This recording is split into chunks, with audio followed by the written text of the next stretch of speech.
very sunny here.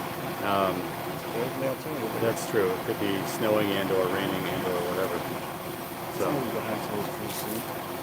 but maybe not in the hour that we're on live. Let me That's just, okay. I don't think there's anybody For 20 with us seconds yet. in, it's gonna be great.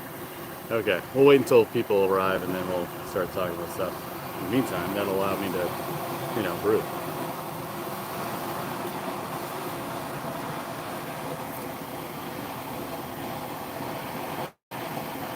We got some people from the Netherlands.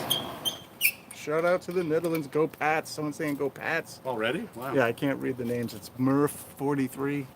The B Murph. Is that what it is? Like I Of don't want course to it's get Murph. I don't get too close to the camera because I feel like a fool. Getting in there. Nice. Hi from the UK. Awesome. Wow. Such an international crowd on this sunny fall day in New England. What up, brew dudes? We're doing good. John's gonna brew something. I don't know what he's doing, We'll talk about it. but we're pretty beautiful day here for us. So we figured we'd live stream, have a good time. It's a cold evening in the UK, they say.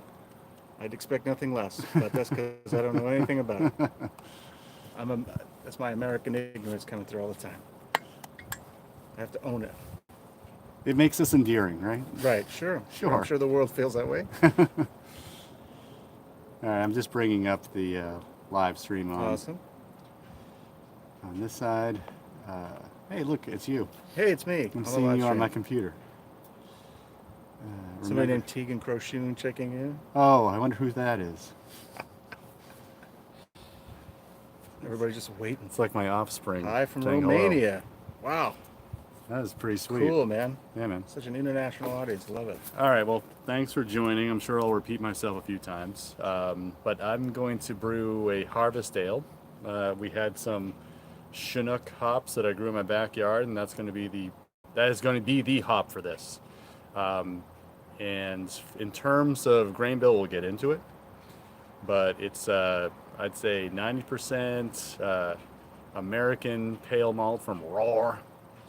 2-row, of course, and then I had a kind of a grab bag of just specialty stuff I'm throwing in there. A pound of special roast, a half pound of white wheat malt, and a half pound of oat malt, Fawcett oat malt.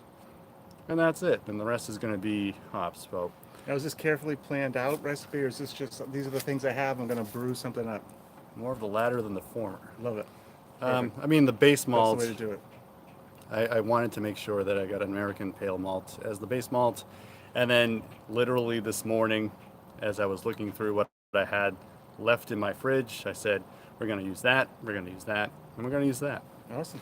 And then we're going to pair that with homegrown Chinook hops.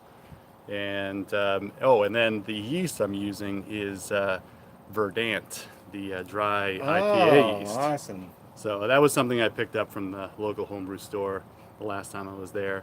I picked up a whole bunch of stuff, but Right. some dry yeast. Awesome. And I think that's all I need to tell you. Yep. The water, we're just using what came out of the tap, Camden tablet treated to get some of the chlorine out. And then, I think that's it. I'm not Nice. going to use maybe I'll use a Whirlflock tablet to, clear it out, but maybe not. Who knows? So right now I'm in the middle of mashing. I need to turn on the old spigot, get the first runnings out. Then I gotta do my batch sparging. Gotta sparge the grains again, get the full volume in, and then we'll boil. So, be back in a second, or a few minutes actually. Great. So, So a couple of people coming in from Scotland. There's someone from Kentucky already. That's cool. I'm gonna got a laptop down here too. It's a little easier for me to see the comments in the light. Cool. Awesome. Yeah. So John's gonna brew. I actually started some yeast today. I actually have a packet from March of Flagship from Imperial, and put that in the starter first thing this morning just to see what would happen if it starts to. It's not on a stir plate because I want to see if there's some activity, and it looks pretty dead already. So we'll see what happens.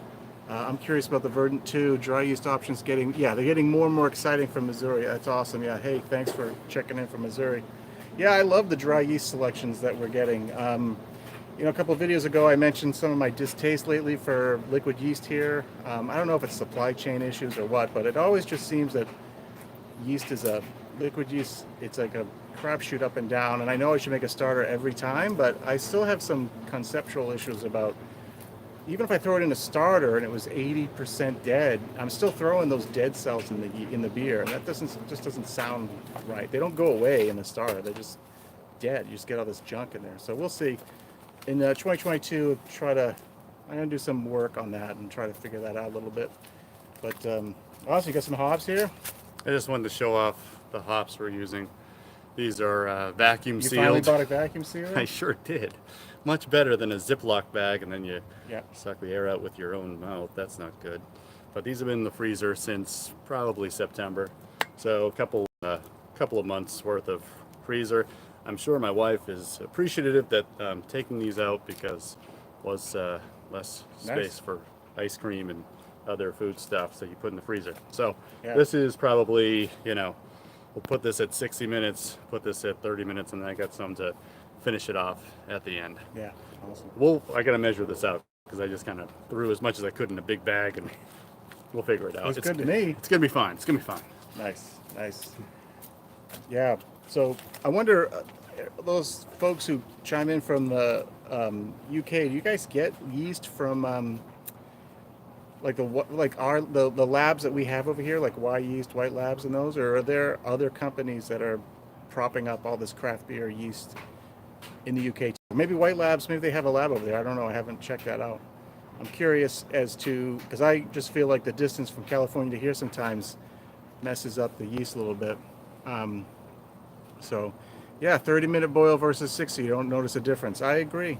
When I do my 2-gallon batch size, brew in a bag, I cut it down to 40-minute mash, 40-minute boil, and that seems to be working pretty good. So especially at the homebrew scale, you've got a lot more heat potential in a small volume than you do in a big copper kettle or something from like traditional old school brewing, which is where all these numbers and stuff come from, I think, historically speaking. So so that's interesting right there. So again, I'm gonna make sure I can see the comments over on the laptop.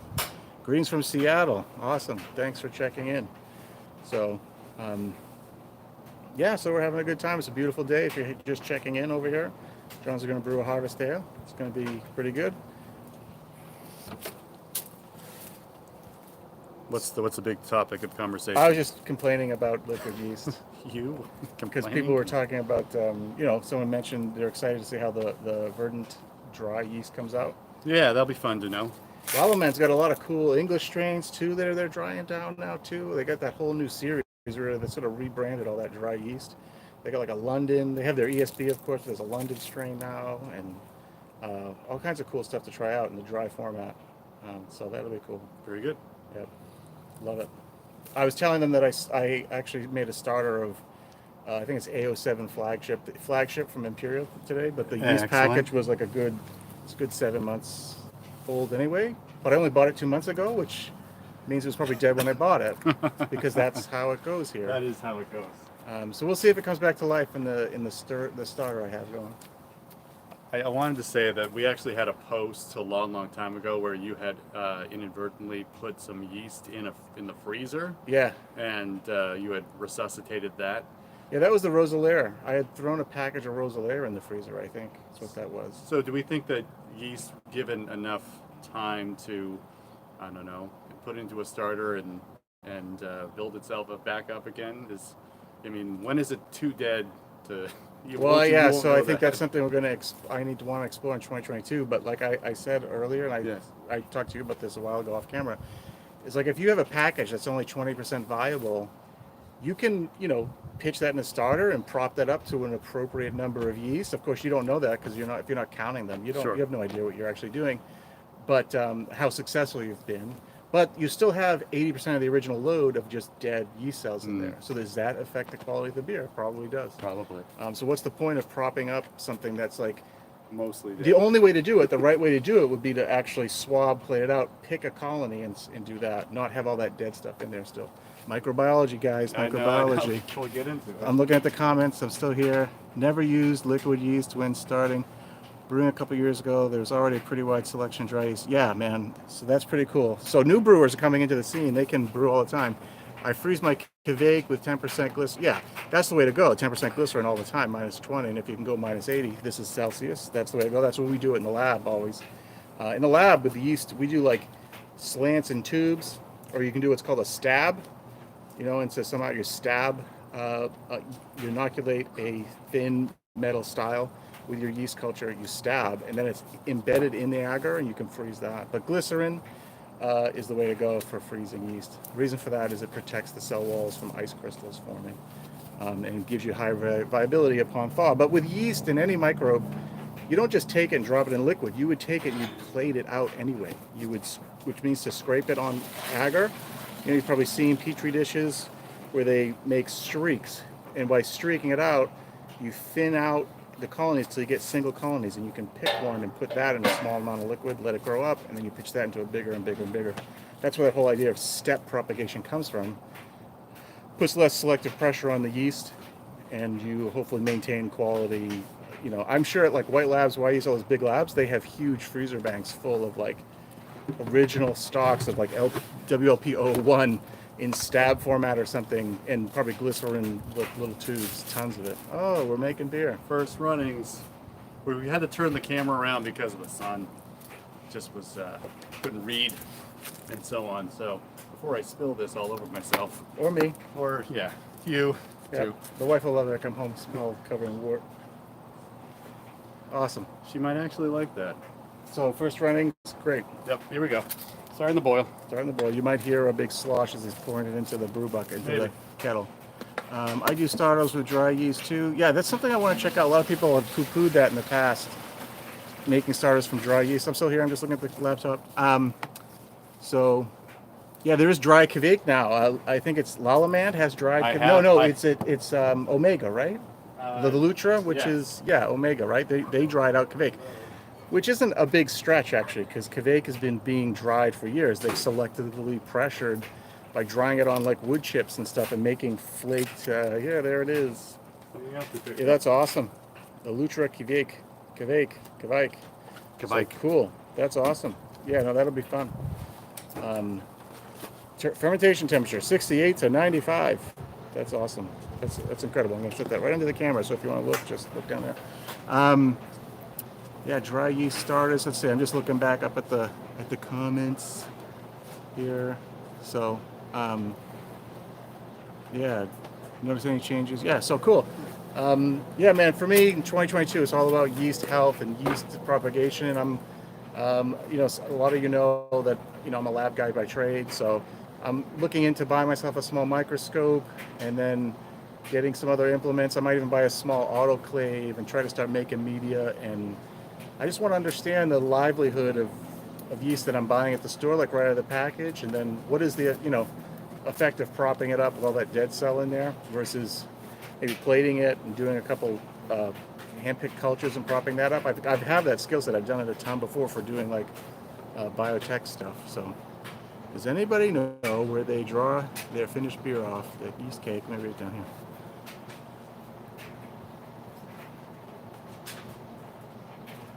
And get like 2 to 3 minutes. Where they draw their finished beer off of the yeast cake and then pour fresh water on there. Yeah, I've played with just, this probably doesn't answer exactly your question, but I'll sterilize a glass jar, like a pint jar or a quart jar, and I'll put, I'll swirl around the fermenter at the end after I've gotten the beer out. I use those brew buckets, right? So I don't have a port to pour it out, and I'll just scoop some and cap it off, and within a couple of weeks I can use that as opposed to using the whole cake. But yeah, you can draw off that way or scoop with a sanitized spoon, whatever you want to do.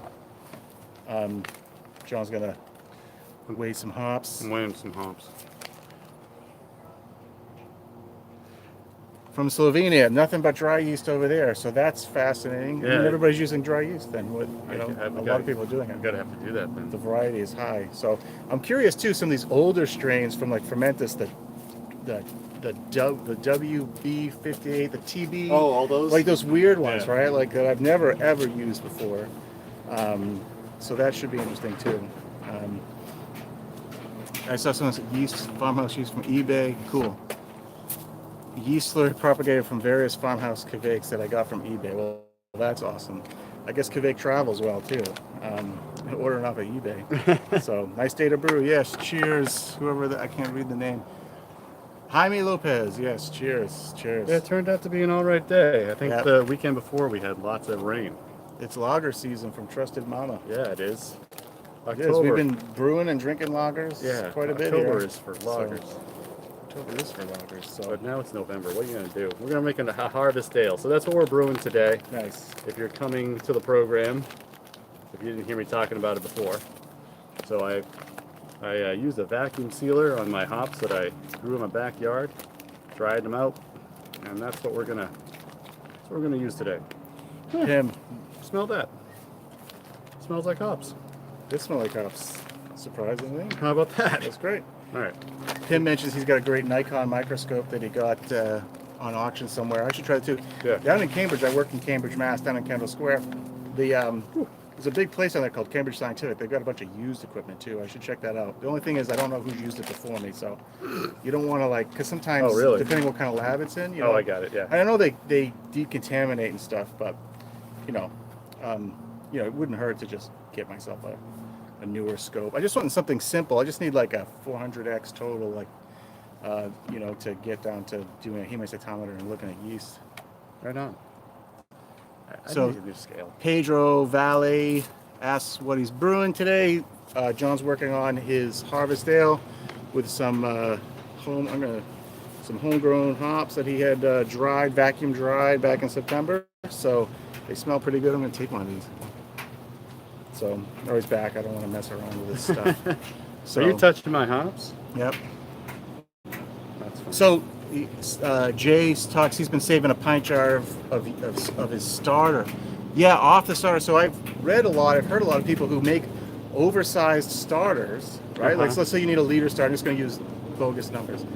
I'll make a 1.5 liter starter, and then before they pitch the 1.5 liter starter, they'll pour off 500 mLs of that starter to a jar and pitch the liter. And so that way they're not collecting yeast post-fermentation, post-stress, with all the extra protein, all the extra hop debris and junk like that in there.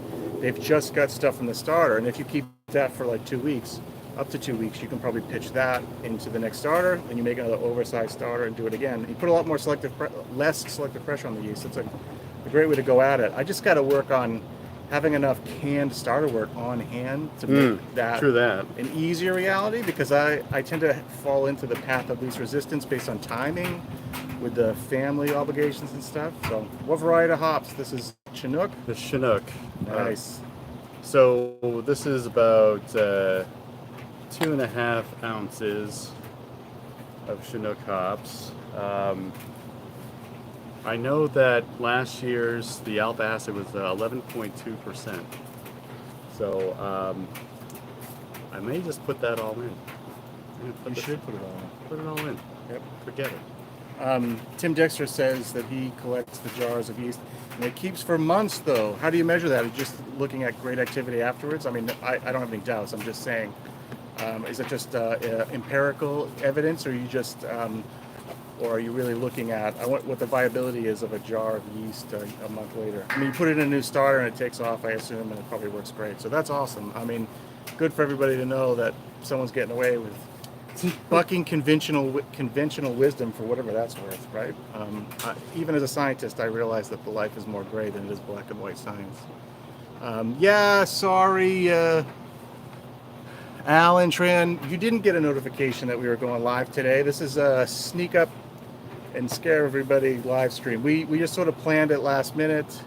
When we shot videos earlier this week for the channel, John said, "Hey, maybe we should do a live stream Saturday. Are you free?" And I said, "Yeah, sure. Let me check on that." And in classic Mike fashion, I let him know last night. So, and then it's a beautiful day here, as you can tell.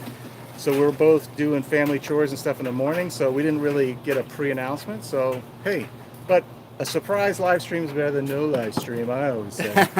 So Is that what you're saying nowadays? yeah, that's what I'm saying. Okay. Let's see.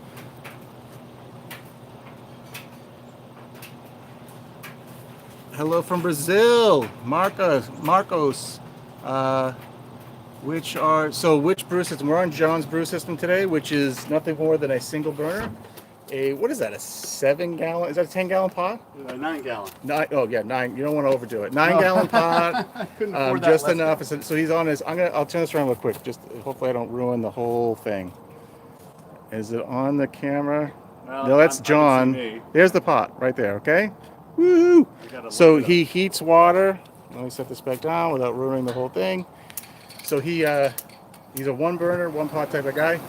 Heats his water into the mash tun, and then right as it gets close to the end of the mash tun, end of the mash, he heats more water. Then he draws off from his primary mash tun into an extra cooler that he used to mash in, a 5-gallon blue cooler to hold the wort. While he gets that mash in there, the sparge water, he's a batch sparger. You can only do this with batch sparging this way. And then the wort goes in the kettle, and the kettle just got fired on. He's got his first wort hops in there, apparently. First wort hops. Yeah. Because why not? Game time decision. When you're live streaming, you don't have time to wait for a 60-minute hop. Well, it's just like, all right, well, yeah. I don't want to sit around with the So hop. that's the brew system, man. Simple, old school, way to go. So I've been brewing electric all year, and I don't know I will ever go back to propane. Hey, we've been talking about that a lot too. Yes. My only resistance to electric brewing is that I've got a lot of time and money invested in like the three burner system, even though I built myself. Go back to like 2015, you can see me build that stand, but I don't even use all 3 burners. I just use the 2 burners on this 3-burner stand that I built, and I've got 15-gallon kettles and whatever. I just got too much emotional and financial energy invested in propane.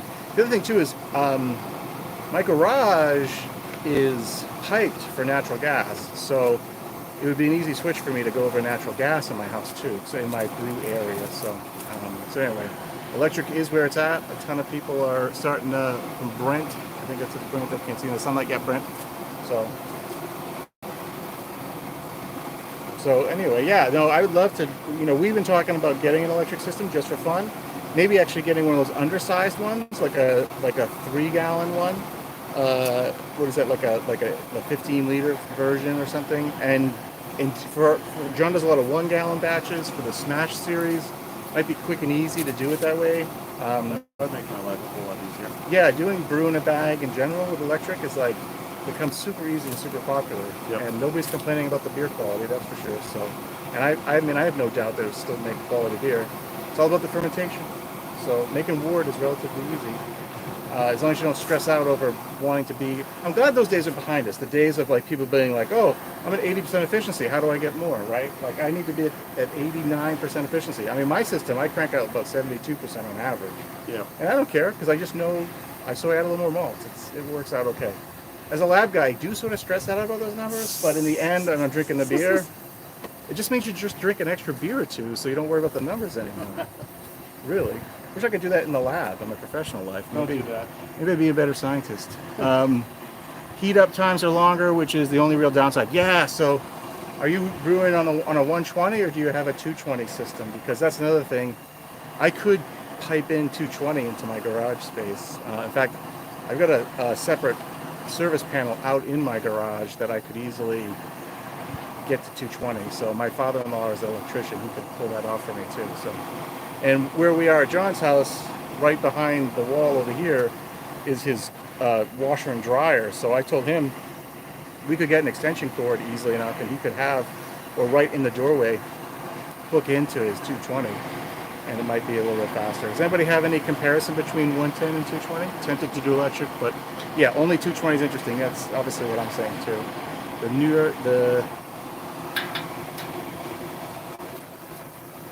I think that Northern Brewer has a small. Yeah, so does the Anvil system that Blickman is doing in combination with John Palmer. They have like I can't remember what it's called, but they have a small system too. It's like 2.5 gallons, 3 gallons total for like a 2.5 gallon batch size. How many guys out there? How many people out there still brewing a traditional 20-liter 5-gallon batches? Are people getting more interested in doing smaller batches? I mean, I remember. This was like 15 years ago. Everybody was like, well, I brew 10-gallon batches. I brew 15-gallon batches, which really you have to have propane at that point. But a 220 15-gallon system, wow. Does that take a long time to get to boil or what? Yeah. So, I don't know if you read that it was the Yes, 120. Michael Green has an excellent question, which I was going to mention. He says, "What are we drinking right now?" Would you like some? What? Yeah, that would be great. Okay. Right back. You got to keep the talent hydrated. He's laughing over there. Still 5 gallons. Cool. Not at all. 20 liters to fill a 19-liter keg. Yeah, that's cool. So are you fermenting in keg? Oh, that's just the end batch size. Hey, don't worry about typos. It's YouTube. The world is grammar and I almost said grandma because I'm from Boston. Grammar and spelling are a thing of the past, brothers. It's a thing of the past. Brewhouse systems from Canada. I'll have to check that out. Whereabouts in Canada? Going out to Buffalo might cross over the border during Thanksgiving. Thank you. See, look at that. Thanks for making him get me a beer. Excellent. So this means the rest of my day is all ready to decide. Look at that in the sunlight. This beer is making me look good. Yeah, look at the head on that thing. All right, hey, cheers to everybody at home. I hope you've got something you're drinking too.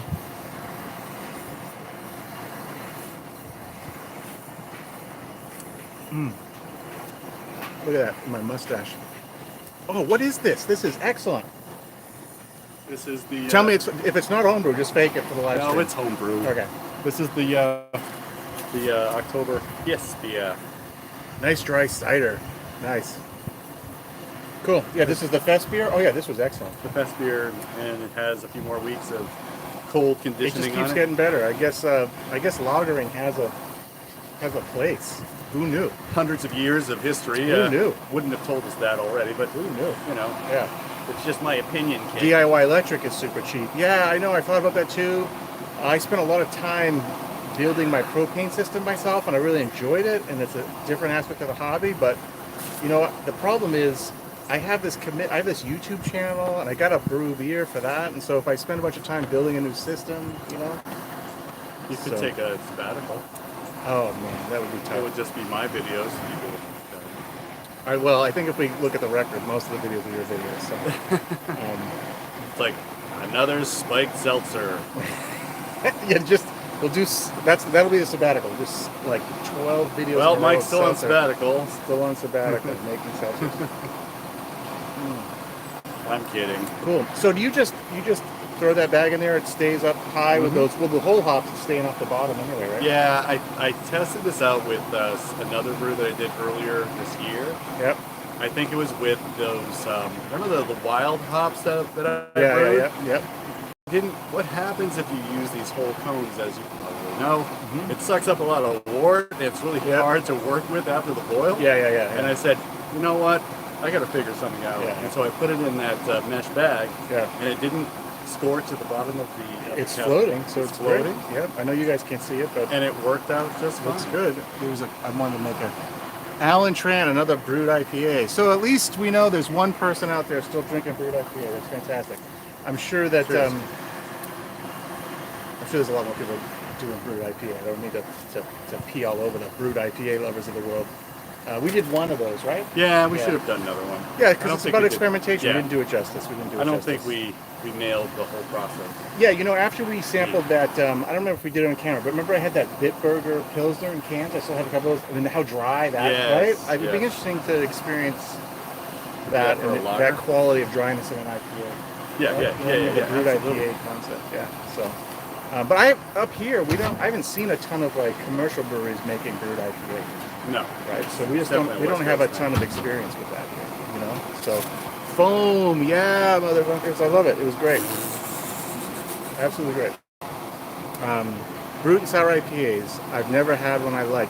You know what? It's funny you mentioned the sour IPA thing. Don't tell John, but I've got the stuff to do a sour IPA sometime. Just for the clicks, baby. Just I for the can't wait clicks. to not like that. You know what? So I was at so there's a brewery here in Massachusetts, out in Framingham, and they're known for their lagers. And the name of that brewery is Jack's Abbey. They're primarily a lager brewery, but they have some side project at the tasting room at the brewery. They have a ton of other styles, and I was there like over a year ago now. When I say 1 year, I mean 2, because COVID is like a -1. They had a sour IPA, and it wasn't super sour. I think it just leans, like, beer is acidic to begin with, and that sour IPA was just a touch more acidic than you would notice, really, if I didn't, and it really made the hop stand out. When people talk about milkshake IPA, right? Like when we did that's the Lalaman Sour Pitch, Yeah. right? It had like a yogurty quality in the goza before we added fruit to it. And I think that yogurty quality, if you can control the bitterness just enough, but get that yogurty quality, you could really probably crush the concept of a milkshake IPA. You know what I mean? Because you'd be tricked into thinking that was in there. So it's cool. All right, been blabbing off, and more comments come rolling in. Springdale, yeah, Springdale is the name of their ale project. I haven't been out there in a long time. I don't know how they're doing with that project on the side or not, but I do enjoy the lagers that they make. Although I don't care for the Oktoberfest, the Copper Legend. It's a little bit too. Maybe if they didn't call it Copper Legend, because when I drink it, I get a lot of metallic in it, and it's a mental problem for me. That might be your own hang-up. It is. It probably is. It's not intentional, but it tastes like a penny. Yeah. It's good. So this is Learn How to Homebrew Day. Oh, great. And kind of the reason why It is. I said, hey, we should do it. What are you teaching me today? I don't know. I'm not really teaching anybody anything. Yeah. Well, whenever we brew, it's a learning process. It's How's that? I'm not teaching myself. Yeah. I've been doing all my IPAs in 1 gallon lately. Drink them. I just can't drink 5 gallons fast enough. Hey, you know what? That's a pretty good point for people to take note of. Like super fresh IPA. Everybody has a little bit of je ne sais quoi in terms of how long they want it to sort of rest before they start drinking it. But a lot of these specialty IPAs, the magic is gone in like a couple of weeks. Like it's still great beer, but so yeah, 1 gallon so you can pound those down. It's probably a really great idea. Cheers from the Pacific Northwest. Cheers. From the Willamette Valley. Awesome. Send us some hops. Cool. People are. Well, we can never have too many hops. Well, have you seen my fridge? I have seen your fridge. I have a hop problem. We need to get you a couple side brew systems so you can just brew. Crank these suckers out. We could have a lot more. Maybe we should just move to an aroma system where you can take my equipment, brew like 15 gallons of wort, and do like 14 1-gallon things and just steep. We'll just steeping, and just see what the aroma qualities is. We'll get through hops pretty fast. I think someone a long time ago, and that's probably like 6 months ago, asked us about hop teas because I think they're commercially available. They're carbonated. There's carbonated hop waters now. Hop waters, yeah. Yeah. And they asked us if we had one before, and I said no. And also, I think because they said hop tea, I was thinking to myself, oh, are they asking if I ever took some hot water, put some pellets in it, and then tasted that? Like French press it. Right. And yes, I have, and I didn't really dig it. Yeah. Yeah, that's the funny thing is, the last time I really tried that hop tea thing was long before we had all these oil-heavy, like fruit, tropical forward. Maybe it's way different now, and I just have to go back to that one. But it's an interesting thing. So, interesting thing for sure. Almost time for the boil, guys. It's coming. Heating up for a while. It's coming. Probably a little bit slower than those electrical systems, but not by much. Not by much. We'll see. I gotta just look at the comments over here. Sorry, I'm stepping in front of you. I'll just take center stage here. The Chemicoli, right? I love that name. The Chemicoli just did the Brow clone again. Really? Enjoy every video you do so far. Thanks a lot. That's awesome. The Chemicoli right there. Someone's kegging an IPA while they listen. That's awesome. That's old school, man. 144. Thank you for tuning in. Alan Tran says I gotta go up in the comments, but that's why you have to make 3.5% table beers. Well, that's true. Gnome Brewing, I love your single hop series. Which hop is next? That I can't tell you because I don't know. Yeah. It's a function of just reaching into that freezer and pulling out a package of hops, right? Come to Sweden so you can taste my Lautering lager. Awesome. Let's go, man. Let's go. So just in case you're just tuning in, we are brewing a Harvest Ale. This is an American Pale Ale. I guess that's the style if I'm going to choose one.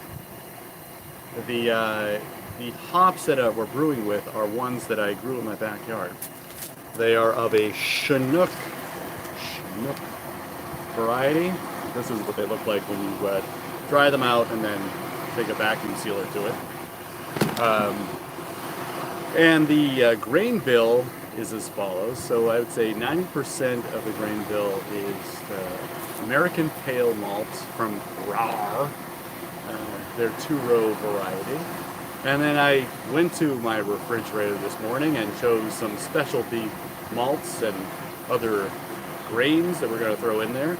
A pound of special roast and a half pound of Fawcett's oat malt, and then raw. They're in the picture again. Raw's white wheat malt.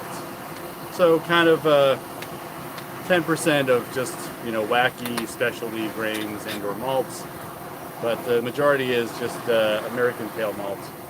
And then the hops, we're kind of playing it, by package really. We put in a package around this size for the first wort hopping before the boil.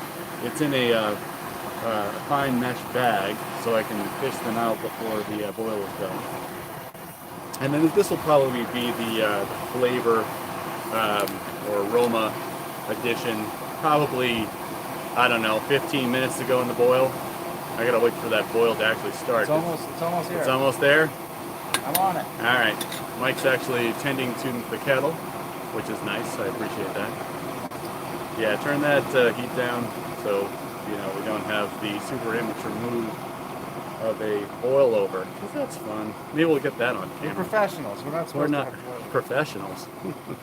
Semi-professional, semi-famous homebrew brewers. So that's what we're doing. And then for yeast, I have a packet of the dry Lallemand Verdant IPA. That's the yeast we're going to use. And so. Once the boil's done, we chill it. I'll pitch that whole packet. I'm not going to do a starter on that. I'm not going to proof it. I'm just going to sprinkle it on top of the fermenter, and away we go. In terms of water chemistry, I know that we've talked a lot about that on this channel. It's filtered tap water right out of the spigot, right off camera, right here. And then I treated that with a Camden tablet because there is a chlorine taste to our water, dependent on the time of year and such. So we treated that and did a mash for 60 minutes at 150 degrees Fahrenheit, 66 degrees Celsius for an hour. We are now trying to get the boil is now started, so I should mark the time. It is about 2:27 p.m. Eastern Daylight Time. Last day of daylight saving time. Yeah, right, tomorrow? Today, yes. Tomorrow, we're going back to the standard. Get your hour of sleep, Mike. Cheers. In terms of beers we're drinking, this is out of the old refrigerator tap that we put in on camera back in the day.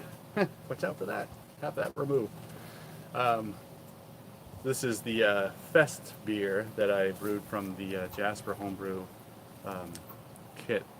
It was kind of the Oktoberfest-ish beer that I wanted for last month. And it's still around. It's still kicking. Yep. Any good comments? I'm sorry. we can catch up on some comments. I've just been rambling. Oops. Sorry. Oopsie.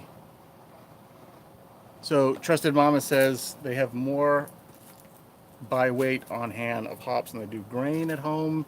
That's back when we were talking about how much hops you have in there. I think I'm the same way, right? Yeah. Mad Max says he forgets sometimes that he has the 1 gallon system he could be brewing his IPAs on, which is very cool. Jay Main says that us you dudes do make some good videos. Thank you very much for that commentary, because sometimes you don't know, we just don't know. So we're just talking to people. We should do this more often so we can pump our egos. JP Perrol, him and his buddy are making a Belgian double as we speak. Love the channel. Cheers, gents. Cheers. Alan Tran says that we need to get that homegrown versus commercial hop video going. Okay. And a little, yep. So We kind of did that with the Michigan Centennial. a little versus bit, yep. And we've done in the Yakima past. We've Valley. compared one of yours to a commercial version. I in the think we past, too. did. But we can do more of that. I can't tell if you have nice ambient wind sound or if it's traffic. It was probably the brew kettle. That's a boil. It was probably the brew kettle going. That was the boil. Oh, and then yeah, Moyorego says that, and then later on, like 2 comments later, says, okay, maybe that's the burner because I just turned it down. The boil is going now. Yeah. I just turned it down. We were trying to get the boil to go faster, or get there faster. Then, oh yeah, so we're at the bottom. I'm curious to start a Dogfish Head 90-minute clone. This is from Roger Plourde. Yep. Hope it comes out as good as the first one I did. Well, at least you've got some experience. I love to hear about people rebrewing stuff True and that. trying to get better at it Yeah. one way or another. That's great. It's the only way to brew great beer, in my opinion, is to brew it more than once. Yep. Will your kettle hold all those? Got 2 packages of the yeast coming to you. Yeah, so maybe we boil that volume down a little bit. It'll be able to hold all those hops in there. So I think what I'm it's a tight going fit. to do at the time of when I'm going to add the next batch of hops, I'll take out what's in there right now and Yep. just switch it out. Old School Man 144 says he tried the verdant yeast and said it had a touch of a sour thing that wasn't his thing. Touch of a sour tang to it. So we'll keep Great. that in mind when we taste it Nah. and see Bummer. what we think. Who knows? In regards to your boil kettle, Yes. it's stressful trying to manage pre-boil over conditions on someone else's system. How's that? Tell Well, me more. first of all, I have a 15-gallon kettle, and I'm Yeah. boiling my starting boil volume is like 8.5 gallons. So You've got a lot I can of sort of space. be lazy about standing on top of it, but you've got that's 8 gallons in there, I assume, like Yeah. a 9-gallon Well, kettle. 7.5 maybe. And it was like I right like- there. I'm like, oh my gosh, how much should I turn this down? And then I didn't want to look like a fool and like have the burner You were go doing out on great. me. I Stop didn't want the it. burner to go out on me. You're doing But great. we're doing fine. Yeah. So it's great. I like to live it on the edge, man. I buy the Hey. I buy the whole seat, but I only need the edge. Yeah, right. I mean, so I've got 15-gallon kettles. Every brew I make, I'm wasting, 6 gallons worth of space. You're more monetarily efficient in your brew gear guess. than I am. I should get a new kettle. Living dangerously, Mad Max says. Yeah, exactly. I'm a nut. Cool. Sorry, taking a hop cone and doing that thing. Yeah. Smells good. Smells good. I think it's going to turn out well. Dwayne, pay attention. So in the future, Yeah, we're I'm going to listening. be brewing. When I know I have we'll be tasting this stuff video off my probably shirt. in like a month. So you can get your review of the verdant yeast. Yeah, strain. I So was hoping- Dwayne's got a couple packs. He's curious to see what we think. He hasn't Okay. brewed with them yet. Right so on, right on. I wouldn't wait for us because who knows? Yeah, don't wait. But yeah, maybe you can compare notes Yeah. afterwards. I would say that if we're brewing here today, that maybe the week of Thanksgiving this will be ready to drink. All right. So That was my whole plan. yeah. You're part of this master plan that I have. I don't even know it myself. Excellent. Well, I'm gonna brew later today, Are so you? I gotta get some stuff on the board too. So when we shot some videos earlier in the week, we Yeah. looked at the schedule. We're trying to figure out year end, what's Yep. left, and What's next? a lot goes into the production of this sure fine does. channel. We have 2 minutes to talk about it. Right. That's about it. You set up a live stream on the go. Sure. Don't tell anybody. That's the level of production that's going on behind the scenes. We're just a couple of brew dudes. Yeah, it's hard to find good help these days. I think you're talking about us. Yeah, it's not a brew day exactly. Trusted Mama says it's not a brew day if you don't scorch wort on the side of the kettle. That's true. You got to do something. You got to do something. Well, should I talk about like how my the hopper of my my grain mill fell off Oh, really? because it wasn't tightened all the well, and it was like For this So, batch, when you were crushing the grain for with this batch? batch. Nice. So I had to stop production and start over again. Mm-hmm. So there's always something that might throw you off, but I kept a calm head and said, I'm just going to tighten this up. I'm going to start over again. It's going to be wonderful. Awesome. And so that's where we are now. Everything got milled perfectly. Yeah. Sure. Yeah. Exactly. Got milled. Yeah. It went from solid state to crushed state. That's for sure. That's what matters. That's As long what- as you got it done. You got Yep. it done. Yeah, I can't remember the last time I had like So on my system, I put the lids on as I'm waiting for it to come to boil, just to make it go faster. Yep. And my lids are notched, so I have a square in there. And sometimes I'm doing other things, getting a fermenter ready, and all of a sudden I see that foam like coming up to the little square. Ah. But the cool thing is you take that lid off, and all of a sudden it just falls down because there's such a big headspace in there. It's like vapor pressure holding it back. Verdant is by far the best New England IPA dry yeast option in my opinion. This is Sean H. Pitch at 67 and let that baby free, that bad boy free rise. All right. So this Good time of notes. year in your basement, do you think you can free rise above 67? Yeah. Yeah. Yeah. I think so. We do have a little bit of, actually, we have a radiator in the basement. Yeah, you can always move it closer and closer. True that, true that, true that. Is your heat on as a true New Englander? Are you resisting? Yeah, no, I didn't resist. I resisted past October 15th. All right, yeah. I mean, past October 15th, we just turned ours on like November 5th, November 4th. Well, November 5th was yesterday. The 4th was 2 Yeah, so days the ago. 4th, my wife texted me while I was at work. So I had to turn the heat on. No, you're supposed to wait till the turkey goes in the oven. When the turkey goes in the oven, you can turn the heat on. Got it. I think that it was more the last week of October for us. I told my kids, I said, the heat doesn't come on in the house until the turkey goes in the oven or your grandmother comes over, whichever happens first. Do it for your mom. No, I mean, we had our first frost this week, so sorry, tomato plants, you're done. Oh yeah, we just cleaned out our garden, and a lot of they got what tomatoes were left, they got that glassy, frozen look. Yep. Yeah. I should bring one over. My carrots are looking excellent. I got carrots that are jumping out of the ground Really? right now. Yep. They do well when it gets cold. So Tim Dexter asks, he needs a new mill. Recommendations. Tim, what kind of mill do you have already? We both have the barley crusher. barley crusher. I had to take mine apart because mine wasn't working properly. It was just spinning and it wasn't catching any grain. And I went on forums, I went on discussion boards. Everyone was saying the same thing, like, yeah, I had mine for X number of years. I've done X number of tons through it, all this stuff. And it did the same thing, and I just bought a new one, and I forgot the name of course, the name of the one they bought instead. Yeah. But you know, that solved all my problems. I was like, I don't want to buy a new grain mill because, you know, You have one. I have one. You're frugal. It's expensive. Yes, I am frugal. No, it's fine. Another word for cheap, everybody. Yeah, unfortunately, we both have the same mill, so we don't have much experience beyond that. But I will tell you that I did take it apart, and then I went in and lubed all the different pieces with mineral oil, and then put it all back together.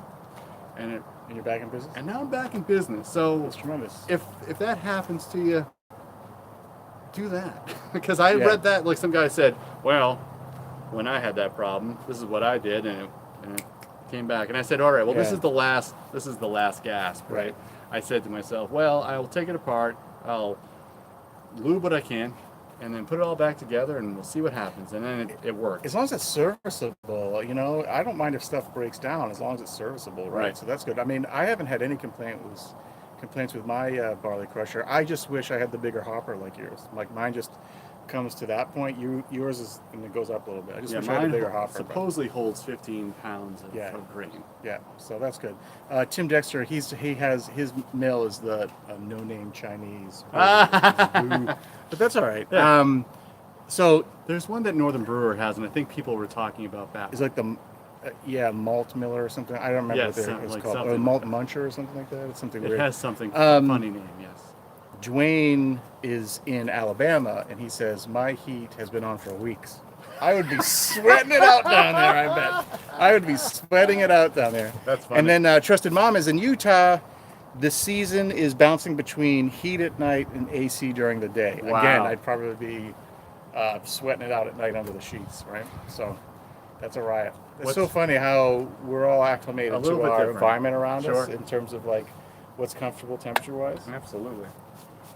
I love this time of year here, and I'd like let it get colder because I can't stand the heat. I just can't stand it. Mike's favorite temperature, as he explained to a lot of, not only me, but a couple of other guys, is 63 degrees 63 Fahrenheit. degrees Fahrenheit. This is I'm sweating here. I'm gonna have to take the sweatshirt Well, we're off. in the sun. I'm not really sure what the temperature is air Yeah. But still, the sun is so KRB keeping me warm. 3K3. Yep. So you guys make a lot of brew. Cheers. to that, how often do you guys buy cans, bottles from stores and breweries? You answer, and then I'll give you my. I don't. I not as much as you think I may. Yeah. And the funny thing is that because people know me as the beer guy, they're like, "Hey, have you checked out this brewery?" I get that too. And I say to myself, "No," because I make a ton of beer at home for myself, by myself. So I would say that I'm probably buying commercial beer once every 2 months at max, because I have enough at home. Yep. Anyway, what's your answer? So my answer is, so for as far as buying beer and bringing it home, it happens pretty rarely. People tend to leave beers at my house, so that then further reduces the amount of beer I buy and bring home. Yep. I only buy beer out if I'm really craving a certain style of beer. Yep. And I want it like that night or that weekend, and I can't brew it or I haven't brewed it. I almost never buy a beer in the store that I have a keg of at home. That's true, unless I'm trying to compare something. Let's see. But as far as commercial beer goes, most of the time though, I like to go to like multi-tap beer bars, or we tend to, like my wife and I try to do more like date nights. We go to local breweries, and then I drink commercial beer on premise like once a week or every other week, doing it that way. And then at home, it's all just homebrew beer, which I don't always go through as fast as I want, because I sort of get sick of the 4 beers I might have at home, right? And so, but for me, then it just says, all right, I got to brew. What am I craving? I want a pale ale, then I'll go brew a pale ale. Yep. Got it. Yeah. Oh, talking about commercial beers. There's a place in Braintree, Massachusetts called Widowmaker Brewing Company. Yep. I believe it's a New England IPA. It doesn't. Yeah. I looked up the reviews.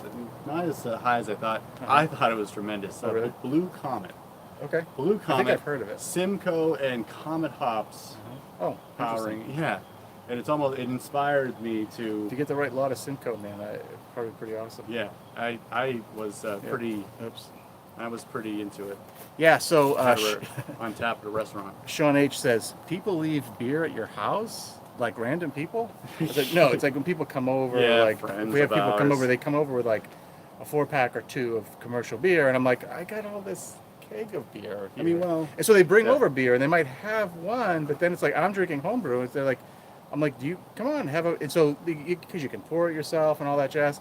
So then they drink that, but then they just, it's like bringing a bottle of wine to somebody's house. Like, I love you guys. I just don't. I don't have to have the beer at my house. I have plenty.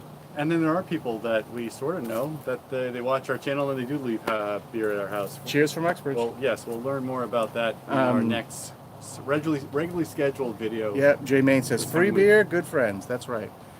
Just a moment. The only commercial beer I drink is either Lambics, it's a good choice, or other very specialty beers when I go out with friends. Yeah, that makes sense too. That's sort of like what I'm saying too. Like when you want something really specific, then, those things certainly for sure commercial. Old School Man 144 says, I don't buy much beer out unless I'm having dinner at the pub. It's nice to try other brews for comparison. Yeah, absolutely. I do sort of like getting these kicks from, if I want to brew, say, porter, then I might go buy a couple just to help inspire what I want my recipe to be like. I do that a lot. So there's a chain of beer stores, and there's one near us called Craft Beer Cellar. I think they're relatively national now.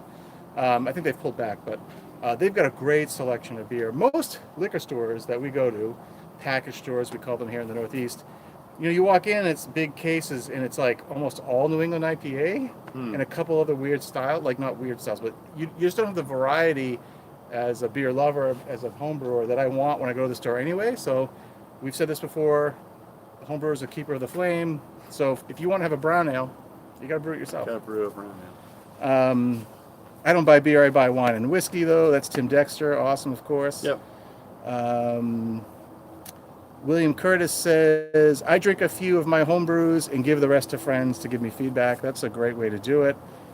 Do your friends give you honest feedback, or they say, hey, this is great, I want more? Sean H, yes, it's a package store. Cheers. Must be relatively local, that guy. He knows. What is this? The tap house is awesome. I don't know, this must be from a prayer comment. Sometimes it's a great idea to recalibrate the inner troll with commercial beers, even good ones. Yeah, I agree. In the summertime, I'll still buy like I'll buy Miller Lite occasionally in the summertime just to like cleanse the palate and like reset your taste buds, and do that for whatever. Sure. Good Corona or what was we? Oh, I bought some Modelo over the summertime, like the little small those Sure. glass bottles with the Sure. gold foil. I like drinking those beers in the summertime when I don't have. Usually, when I want to be drinking light beers, my fridge is still stocked with like Yep. stout porter Yep. and amber beers, right? Yep. I brew because I hate New England IPAs. That's Tim Dexter. I hear you. I don't hate them, but that's the point of homebrewing, right? Is to get away from, be able to drink what you want to drink. The Chemicoli, for me in Germany, it's quite hard to find variety of IPAs and other beer styles, too, in Germany. So I have to brew my own versions. Again, that's awesome. That's homebrewing, right? That is homebrewing. That's the point, right? Sure. Yeah, for us, homebrewing started here in the States because a lot of people who had traveled overseas, either when they were in the service or when they were kids, whatever, and their parents were in the service, whatever, they experienced like English beers, German beers, Belgian beers, and came home and were like, why aren't those beers here? And so they started brewing beer themselves Yep. in order to get like Belgian white and stuff like that, right? Sure, That's true. tremendous. That's the way to go. That's what homebrewing is all about for me, for sure. And also tweaking a recipe. Like, you can say, oh, I like pale ale, but there are definitely pale ales out there I don't like. Yep. Because I don't like certain hops, maybe, right? So you get to tweak it yourself, make it just the way you want. That's the joy of it for me. I like being downwind from the brew color. That's pretty good. Absolutely. I need more beer. I'll be back. Yep. William Curtis, pumpkin ales and stouts. Are you guys talking about a specific brewery there? I missed that comment higher up, I think. Let me just make sure I'm on camera. I always insist on brutal feedback. Yeah, you've got to, right? You have to. I've got a couple of friends that I've been drinking craft beer with for a long time, and we used to go to a ton of beer fests together and stuff like that when we were all single. And so when I give them homebrew, like, there's a point where they say, oh, this is good, I like it. But then after they have one or two, then I can really get them to open up and like tell me what they really think, right? They don't have the beer vocabulary sometimes that like I do or John does, but I just encourage people to say, do you like it? Do you not like it? What don't you like? Some people say, oh, I like this. And you say, tell me what you don't like about it. And you can sort of probe them a little bit and get more honest input that way. Because we can't always get our hands in front of like other trained palates such as ourselves, esteemed brewers such as ourselves.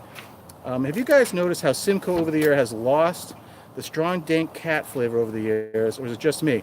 So that's Trusted Mama. Okay, this is what I'm going to tell you to do. Oh boy. This is what I'm going to tell you to do. You got to go on YouTube. Not right now because you're watching us, but later, if you go to the Craft Beer channel, those guys are out of the UK. They have they did a documentary on New England beers, even though they're from the UK. And in there, they have a segment where they talk to John Kimmich at the Alchemist. The Alchemist. And he actually talks about specifically this thing that like 15 years ago, it was very cat pee, very dank, and it sort of drifted into being super pineapple, super whatever. And it's starting to come back to that catty thing that a lot of people like. So, Trusted Mama, that's an awesome comment. I would go check that video because it's kind of cool. It's the Craft Beer channel. Just dig for it. It's a documentary. It's like an hour or something long, but they broke it up into smaller sections too. You might be able to just find the Alchemist part. I like Fault beer forensically. Let's see. I enjoy my trip to Waterloo Brewery. First started. Nice. I'm sure you can hear our neighbors doing. Looks like my neighbor's gonna like blow some leaves. Aldi has some pretty good light stuff, cheap and dirt, decent quality for German style, no-name pills and lagers. He'll be so embarrassed when he comes around the corner. He's like, Oh yeah. Oh yeah. He'll be He's like, like, oh, no. sorry guys. Good old Dan. Yeah. So, Cheers, Dan. The next beer recipe I'm going to tweak is a version of the Slipoppet Tipo Pills, and it is definitely inspired by your tasting video. Oh, nice. Awesome. Cheers. Right. LOL yard work for the win. Yeah, it's like I said, we jumped on our yard work earlier today because it was such a nice day here. Right. And the Poor guy. He's gonna be like, like wave. He comes around the corner and go wave. He's gonna be like, Yeah, you yeah. guys doing a video or something? Yeah. Did Simcoe Centennial Galaxy in Well, my come on. IPA? Probably the best IPA. That's awesome. Yeah. Sorry, what do you say? This old school 140, old school man 144. He did a Simcoe Centennial Galaxy in his IPA, probably the best yet. Wow. I love that blend of like old school in the Centennial, the like super excitable hop Simcoe back from like the early aughts, and then Galaxy over the last 7 years that's a is good awesome. combo. Yep.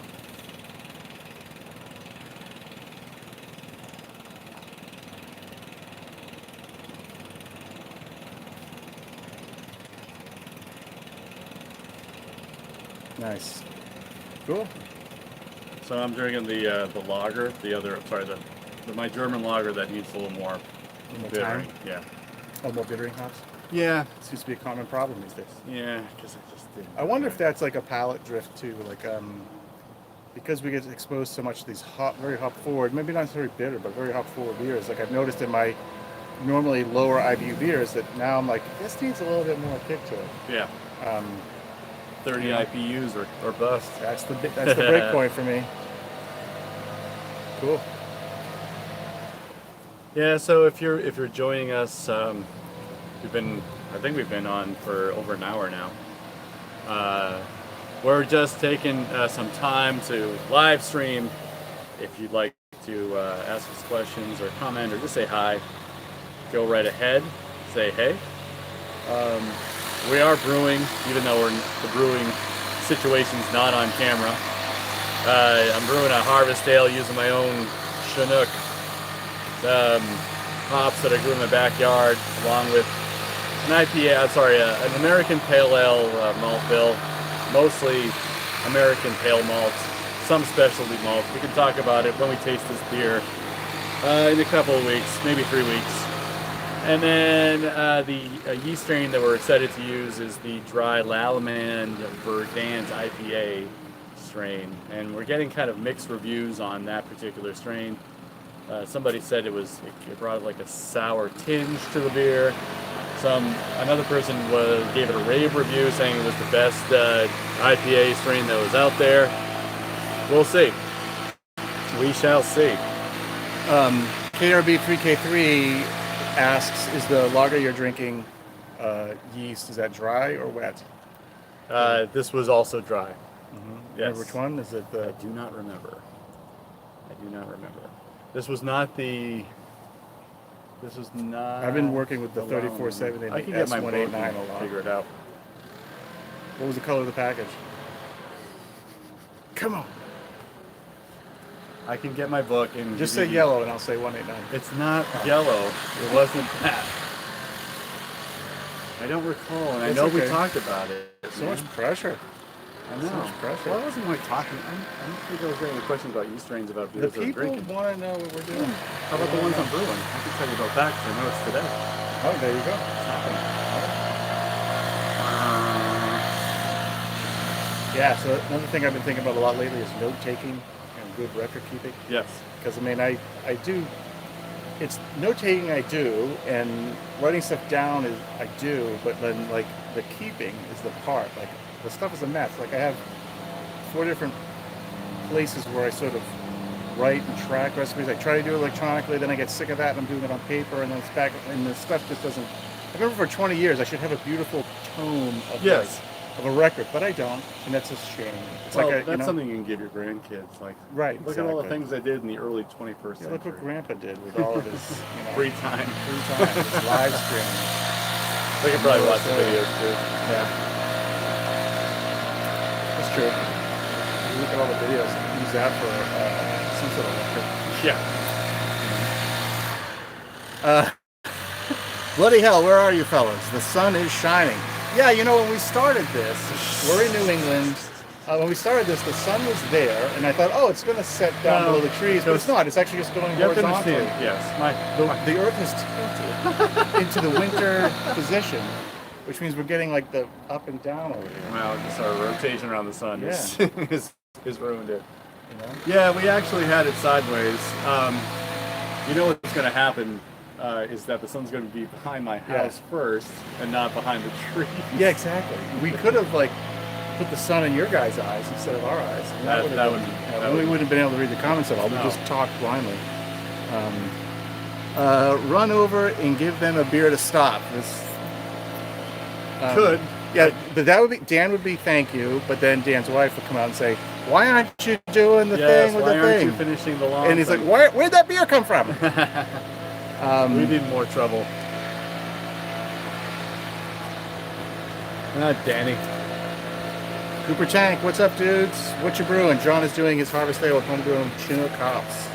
Yep. So, American Pale Ale that we'll talk about on the channel probably in 3 weeks. yeah, probably in 3 weeks.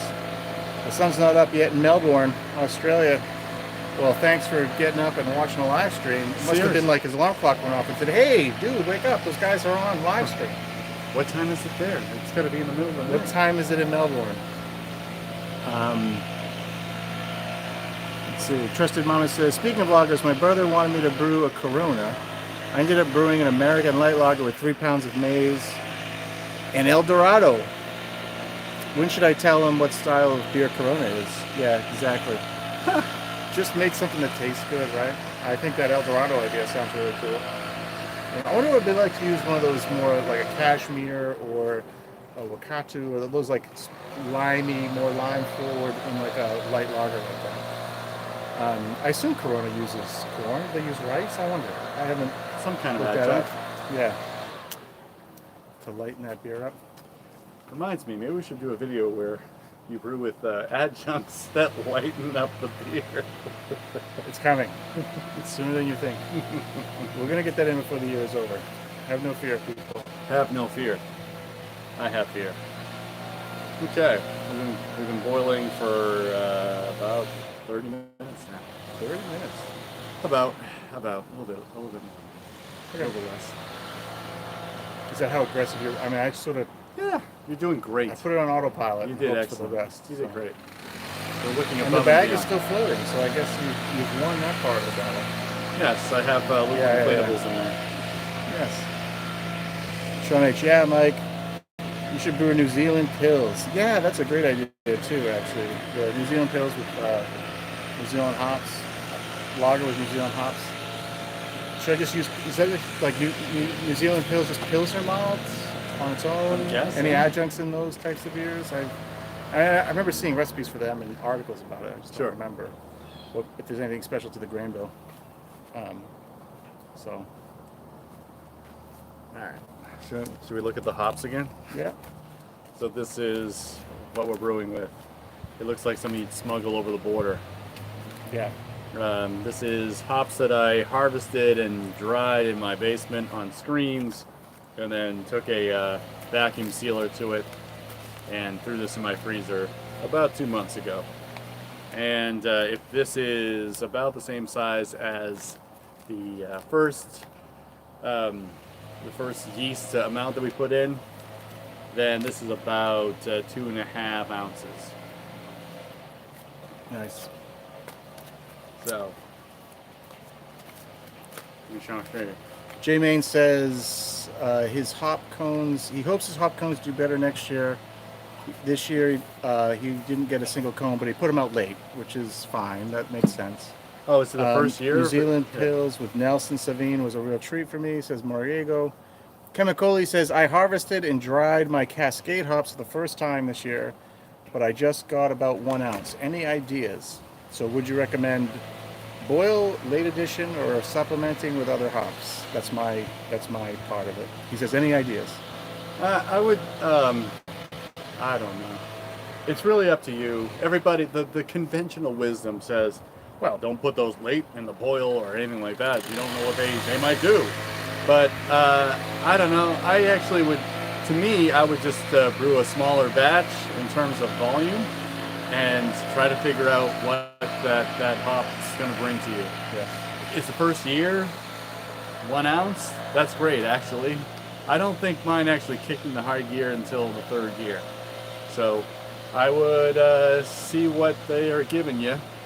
And About 1 gallon. Did you say that? yeah, do a 1 gallon. Do a 1 gallon with A 1 ounce. smaller batch Yeah. size than what you typically do. Bitter a 1 gallon with like some commercial hops, and then just I would just plow that whole 1 ounce in at like dry hop or whatever, just to see what you're getting Do quality. a flame out, yeah. Do a flame out because I think Sure. I've had, when I first started brewing with my own hops, I had and I wouldn't say an infection, but it brought some like weird funk to it. Yeah. And I tried hop with that, and that was not a good idea. Right. But I think that if you can put it into the boil at some point, or at least into the wort when it's hot, I think that's going to be your best plan. Yeah. Absolutely. Yeah. Do it late for the character. Do it late. See what you get. Yeah. I think Pim's responding to your. You don't want to bring this over the border. He says, "Yeah, some green stuff growing at home." No, With I was smiley kidding. face and a peace sign. It's just it's just hops. Yeah. Tim Dexter says, "Yeah, 1 ounce, 1 gallon smash, John style!" Exclamation point. That's the what way it's to all go. about. That's the way to go. Why not? Yeah, we always tend to forget that with limited resources, we could actually just change tack and go to 1 gallon. Yeah. It's not, If you married yeah, into exactly. doing. Everybody has a stove top. They can do it right there on there. Yeah, I mean, I've done some. I was experimenting a couple of years ago with the brew in a bag on the stovetop in the wintertime. That way, I just don't have to be out in the garage when it's super cold. super cold, just to keep the content coming Yep. on the YouTubes. Awesome.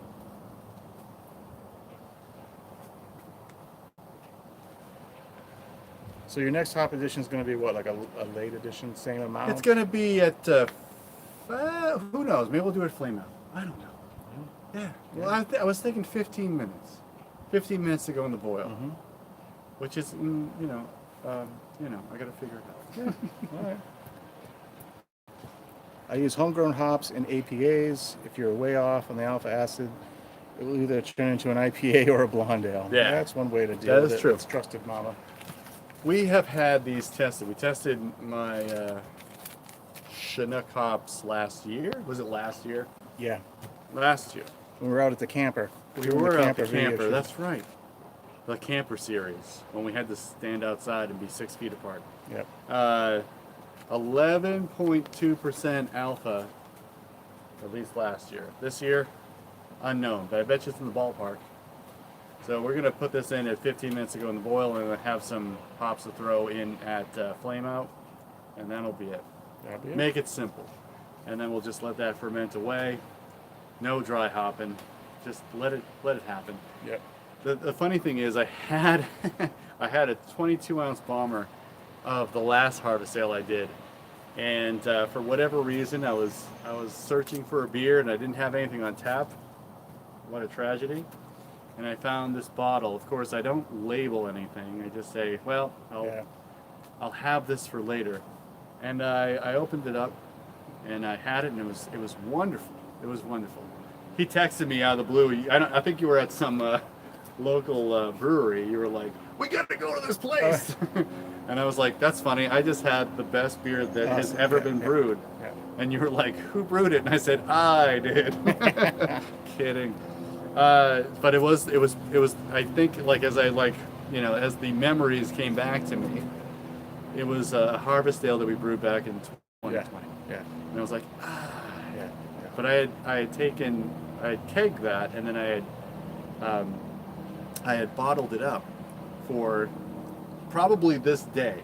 We were supposed to drink it this day, because I always say to myself, well, I'll just save one bottle for the next time we brew a harvest ale. But sorry, sir, I drank it before that. As day you happened. should. When it's that good, you should do it. I didn't know what it was. Next time I'll label it. I know. I even bought labels to throw through the printer for stuff like that. But do I do that? No. I've got a ton of like old sour beers, some imperial stouts, and stuff like that, all in brown bottles. Who knows what it is? Who knows what it is? Abraham RC says, "Hello, dudes. Greetings from Mexico. Cheers. I'm brewing my first kettle sour and getting ready for a local beer fest this afternoon." Man, that sounds great. I would love to go to. Sounds great. I'd love to go to a local beer fest Me right too. now. Be good. The wife and I were thinking about hitting a brewery tonight. So, Which one? if you're interested, you guys are interested. Well, we have people coming over. Oh, Sorry, not me. not invited. Have you guys done any research on air temperature, harvest timing, and soil moisture in alpha acid oil production? I'm going to let you have that one. The answer is no. Cheers from Sweden. Cheers. No, I don't. In terms of hop growing, I don't really put a lot of energy into it outside of making sure that the actual plants survive. Yeah. So I water them, I fertilize them, I trim them back, I make sure that they get trained around my lines so that they grow up straight and narrow and all that stuff. But other than that, I don't really get into it. Should I? I don't know. I mean, it's kind of fun to brew with your own hops, but at the same time, I don't know. Like there was it last year that I just said like, hey, I'm gonna brew a lot of like 3 beers with homegrown hops. Yep. And we're gonna taste them all, and we're gonna say what we think of them. And I think it was like 1 out of 3. Yeah. 1 out of 3 was actually like, this is good. The rest we had serious issues with. So I don't know. I think that I think that is a fact. I think that unless you're really getting into the growing of hops and such, I don't think that you're going to get quality, a quality hop yield and quality hops for your beer. To be honest, I don't know. I haven't had a lot of luck. I think it depends on where you live too, right? I mean, we're not in really a prime. We get enough sun and enough heat to get hop growth, but I think like from the standpoint of all those parameters that could be researched. I mean, we only recently sent some hops out for analysis, right? That was last. So as a home grower, if you were really super keen on it, you could take that and say, okay, then you could research into, well, this aspect is lacking. What would drive more of it aside from being able to change climate? Might be a certain fertilizer mix or blend or just changing soil nutrient. Yep. I'm just commenting on that from a standpoint of that's not the level of engagement we have with that aspect of the hobby. I mean, I'm growing homegrown hops, but mine have all brown on the vine because I just don't have time. I like growing them, but I just haven't harvested them. Maybe next year. I actually split my rhizomes and planted 6 more plants and let them. This is their first year, so they didn't get very big, but they all came off of little rhizomes that I cut from the big rhizome, which was a cool experiment. Yep. We'll see next year if I trellis them up how they do, and they produce some cones, but I tested them. They weren't spectacular. So maybe next year I'll do a harvest ale with some homegrown hops or something. So let's see. Okay. All right. So we got Christian Bureau from Alberta, Canada, Calgary, Alberta, saying he's got a kettle sour going at 1:13 till tomorrow, which is cool. Petcha says, okay, feeling question time. That slightly rosy flavor, how to produce it? Anyone knows that? I'm not sure what that is. Let me think about that some more. Moyer Gio. I've been pronouncing this name wrong all the time. John, did your hop plants produce any cones in their first year? I started with 2 centennial rhizomes this year and didn't think I'd get much, but thought there'd be some. The first year I grew hops was a Magnum hop rhizome, and I did get cones that year. Were there a lot? No. Yeah. But I did get cones that year. Yeah, that's again. I think it has to do with the soil quality and the climate and everything until they really get established, and they adjust to your climate too. Yeah. That poor Magnum plant needs to be cut up. J Main found a Belgian in the closet last week that is Nice. 2 years old, and he's going to drink it on Thanksgiving or Christmas. Hey, celebrate the now, as this guy always says. I love so I think that's great. Hold on to it for a special occasion and make it happen. Just, I would say, plan a real date to open it though, because otherwise you just keep holding on to it. Right. Trusted Mama says, I live in the high desert and I'm not sure I want to try and grow hops in my climate. No, I don't know. I think one plant wouldn't kill you, but who knows, right? Who knows? No, I think we've had people write in from Texas and they said, sorry dude, it's way too hot here. Mikao, cheers from Scotland, which is awesome. Cheers. The Chemicoli says, my Tettnanger plant didn't produce cones in the first year. Is that normal? Yeah, it probably is. It is. Normal. Yep. You might get a couple of little flowers, but it all depends on when they went in and again how healthy that soil is and how much sunlight they got. And all you might have to figure out too, like John's got them in different, like sort of exposure areas, You want to make sure that they're getting as much sun as they can get. South facing is my tip. Yeah. But what if you're in the southern hemisphere? North facing? That advice is not universal. Well, I'm here in the northern hemisphere. It works for me. Face the sun. Wherever it gets. Get the most sun as possible. I would say if you can get 8 to 10 hours of sun. Plant them on your roof. Put them in your gutters. Then that would be good. Maybe in 6 hours. I don't know. That would be amazing. It would be. Plant them in your rain gutters. Yeah. I used to grow them at my first house. I had big containers that I grew them in. They did fine for like 2 years. Then afterwards they died. So I think they just sort of poop out on that level of soil. I mean, they have do. to really resupplement it quite a bit. Because they grow so aggressively. They're probably they nutrient heavy, right? Yes. If you ever try to pull one up, you'll know. Which is why mine haven't come out of the ground. I thought that's what I was going to do this year, but I was like, F this. I can't get these out of the ground. So their roots go for like I'm waiting now that they're all almost miles. I've got the oldest plants. Those ones I want to pull out. I want to put something else in that area, but I have those new plants going in a different spot. So, do you need another beer? Yeah. Where are we at? How much longer are we streaming for? It's an hour and 20. I don't know. I got 2 more minutes before I need to put a hop addition in. Okay. When do you want to call it? Why don't we call it at the end of your boil before you have to chill? Okay. Well, then we have about 5, 10, 15 more Tell minutes. the good people. Well, 15 more minutes. 15 more minutes. Okay. Right. Do you want one? Yeah, I'll have another beer. Which one? Whichever you want to give me. I'll take some of the other one then. Really? Yeah, sure. Right. Well, is that not worth drinking? I'll drink.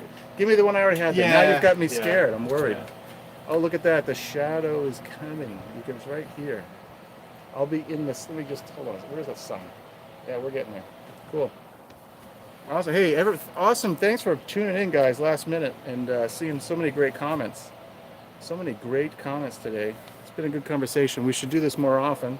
We should plan it in advance. But if I planned it in advance, I would never keep up with the comments. We got to get a bigger monitor and bump up the font size so I can just stand back here and read the comments.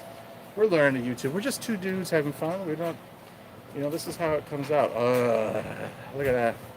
That's nice. It's beautiful. I mean, that white foam, it's great. It's perfect. This is great. I think I'm liking this comment that's coming. Old School Man 144. I live by the beach and it doesn't get hot enough. Old School Man 44 says, I live by the beach and it doesn't get hot enough to grow quality hops, but still fun to grow. All done in the brewery. Cheers, dudes. Oh, so thanks for tuning in, Old Man 144. Yeah, I grow my hops just sort of ornamentally and just adds to the dimension that I'm a home brewer. I have them out there. I don't really brew with them either, so. But cool, thanks for tuning in, man. Looking good. Yeah, and some of these names I haven't seen as comments on our main videos. I hope you guys have subscribed to the channel. I hope you get those updates and watch us regularly. Leave some comments. Let us know that you're on the other videos too, on the regular weekly videos. This beer does look good. This looks very good. It's cleared up quite a bit. If I grow hops, I will train them up on my pergola. Yeah, I thought about that too. I'm thinking about building a new porch thing and just doing it that way to add shade would be great. Grow hops, train them, for shading. Absolutely, that's one of the best reasons for it. I have a friend of mine who's a big vegetable gardener, and he has one long fence that he asked me about hops. He bought them to shade. He's got all of his greens, like his lettuce and his spinach, inside the fence of the garden, but behind all these hops growing on the fence to give it shade when it gets really hot. So he gets a little bit deeper growing season for his greens. Got kid scissors here. Well, yeah, I don't want you to hurt yourself. Yeah, they smell like hops. Smell that. Oh, those are almost smell subtly different than the last one. Really? Yeah. Maybe it's because I've been drinking beer. Maybe. J-Main says, watch you every week, really enjoy it. Hey, that's thanks. awesome. That's why we do it every week. That's great. Nothing like brewing and drinking beers. In the sun. Yeah, in the sun. Says Dan Gare 001. Oh, we'll smell the bag? Awesome. Well, no, I got... Yeah, no, but I don't know what else Oh, you left the hop in there? Yeah. Grab that. Do the Oh, you want me to do the thing with the yeah, thing? do the thing. Gotta like really get in there. Come on, Jim, cook it. Oh yeah, Jim, cook it. Dive in there. Oh, now I See, because of the cones and the stuff, and they're hard to work with, I put them in this, and it boils Yeah, wonderful. you know, it's not bad. Yeah, you know what? We got to go to like hop school or something, hop harvest. Try to get ourselves some. Look at that! I'm covered in the hops. Yeah, I was too. Because I want to actually experience in real time, like commercial harvested hops, and just see. Do I get? Because when John is joking around when he says that they smell like hops, because it doesn't matter what variety of pellets. I open it up, I smell it before I brew it. 20 years of doing this, I have never stuck my nose in a bag of say Tetnang, EKG, Galaxy, or whatever, and been like, ooh, this one's orange. Ooh, this one's earthy. They just smell like hops to me. When I'm tasting beers and smelling beers, I can really pick out like that stuff. But the raw hop to me just smells like raw hop. I just can't pick anything out of it. Let's see. Go Funk D24 says cheers, which I love. Can smell them from here, J Main says yes. Yeah. Now let's see. Of course, it's all over my hands, so every time I take a sip of this beer, it's gonna be like drinking a wet hop beer. I think that enhanced the. My Boston accent just sort of slipped out there. And I've never even lived in Boston, but I have it. Smell it from here. I've got a lot of hops, but they've probably been in the garden for ages. I have no idea what they are. They have no aroma. I don't think they do anything for a brew. You should check out a couple of videos ago, the wild hop that we did from, his brother had snagged some wild hops from the side of the road over on the other, one town over from us. I think you still brew with them. Doesn't hurt. You know what? We said this before, if you're just tuning in, take some of those hops, 1 gallon batch, and see what they're like. Not because I expect you to like be blown away and find the new Galaxy, but because it'll be fun. And you can tell your friends, yeah, I did this thing with the thing. Tristan Mama says, I watch all your videos, just don't comment much. Thank you very much. Thanks for watching. That's nice. Thanks. It's good to know. I'm glad that you're able to jump on the live stream with us, because that's cool. Yeah. Different ways to interact. We try to hit our comments. We try to be sort of part of the community as much as we can by hitting our comments. Sometimes we might wait a week or two because other things happen and we're just not able to jump on the comments, but we try to keep this YouTube thing a back and forth a little bit as best we can. Eric says he'll try next season with those hops. It's over here where I live. Rose aroma, nothing. Geraniol, biotransformation, anything? Yeah, people. That person asked about rose. Yeah. You know, right. It could just be all that floral, general floral quality that you're talking about. Different hop varieties. I can't say that in all the smash beers, I've used that A rose word Yes. much at all. Rose for sure, but been like, oh, these are floral, right? I don't think I've come across that a ton. I think when it comes to floral, it's mostly like noble hops for me, Yeah. and that's about it. And German specifically. So Trusted Mama says, all hops smell exactly the same to me as well. I have toured Yakima Valley hops and still couldn't pull it out of a triangle test. I don't have good enough nose to tell the difference. Yeah, at least in the raw format, I don't either. I just don't have it. Yeah, I think you got to know what you're looking for. I think a lot of the pro brewers, when they're going there looking for their specific lot, they know what they're looking for. I mean, I just want to dive into a fresh bale of Centennial, rub it in my hands, and be like, "Wow, that is orange peel." Like I assume that's what it's like. Again, this gets back to something that doesn't get talked about a lot, but I wonder too, how much. What are we really getting as homebrewers? Right? What are we getting as homebrewers? It's not like the double, triple A, 5 prime lot, because brewers have gone in there and said, I want this lot, I want that lot, right? I mean, what are we getting in the end? Like when we get Citra versus Citra beers that you buy, I don't know sometimes. I just don't know. I think some places like Yakima Valley and stuff like that are doing a good job getting us good stuff. I don't want to say it that way.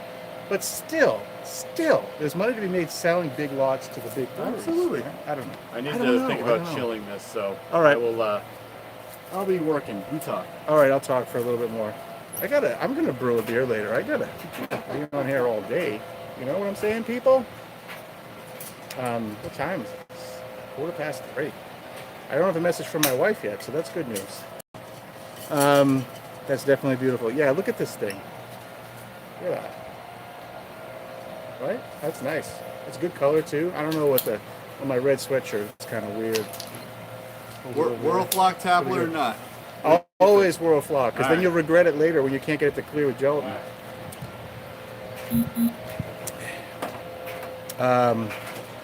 Trusted Mama. Usually I'm listening to videos at work. Yeah, I'll try to comment more. Hey, don't worry about it. I was just putting the pressure on people, you know? I'm just excited that there's a bunch of new names here I don't always see in the comments, so it's nice to know that the community is sort of like multifaceted like that. You know, we definitely try to do this a little more often. Like I think this time last year we're saying, yeah, in 2021 we should do this like once a quarter. And like this is like the second time we've done it, right? That didn't happen. Yeah. It's boiling indoor. Any advice about boiling steam? Yeah, you know what? You could start by going to like a home. There are stores, at least we have places around here where, people drop off. Like they're renovating a home, and there are places you can go and drop off perfectly good range hoods or stuff like that. So you might want to start with that. You could build your own steam trap of some sort and use like a bathroom fan in line to a hose and pipe it out of your house. Or you could try to move, like if you got a basement door like John had, you could do it right in the basement door and open another window somewhere in the house and try to get some breeze pulling it away. Boiling indoors is tough. If you're brewing in the kitchen stove, you can just use your range top there too and try to get, good flow. You want to make sure there's not a lot of cross flow pulling it out from under the range hood. So yeah, those were interesting days trying to keep all the steam from accumulating in the house. Like my wife goes away for a weekend in the wintertime or something. That's when I brew on the stovetop. Let's see. Cryo versus non-cryo in the hop quality discussion though. Yeah, what about it? I mean, we've played a little bit with cryo hops. I've got a couple beers coming up where I'm going to be using the cryo hops. I just find them to be a little bit more intense. Maybe because they're taking the top lots and crossing them for cryo, we're going to get some better quality stuff. I'd have to compare. Maybe next year, once the new harvest is in, as early as possible, it would be cool to go buy some like Citra and some cryo Citra or something like that. Yeah. Real early and brew with them quickly and see if there's a difference there in quality. Maybe even do a third beer with like Citra. I should go buy a package of Citra right now, which would be late from last year's crop, and then do like a three-way comparison. Depending on what hop producer you're talking about, their 2021 harvest is in. Oh yeah, it's in. I wonder how long it takes from that point to get to the stores. There was a podcast recently where Yakima was talking about that they're trying to really reduce that turnaround time. I would say if you're looking for intense hop flavors and aroma, use the cryo. I think that was the big tip. Yeah. And use the same amounts. Yeah, use the same amounts. I wouldn't reduce by 10%. Or whatever they tell you to. Can you guys see the steam coming off the kettle coming at me? Because It's cool. Let's see. If boiling indoors, we already addressed that. Never really thought about it. Makes you wonder. Yeah, the hop thing, the quality of the hop thing. I assume that's what you mean, Jay.